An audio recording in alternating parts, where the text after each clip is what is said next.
để cho cây lúa sinh sôi được mùa chắc hạt mẹ tôi yên. Cuộc đời vất vả lắm đắng,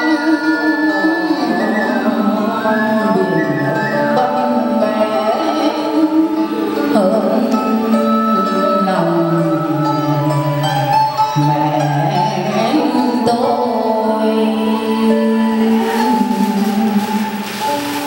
Cha đi công tác xa xôi, một mình thân mẹ đứng ngồi không yên.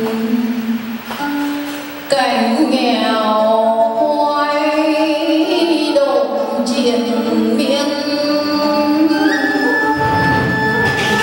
con người có thêm mẹ hiền ăn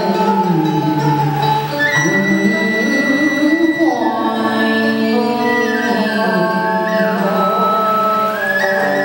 Mùa đông rét tận tháng 2, một mảnh áo hoàng bả vai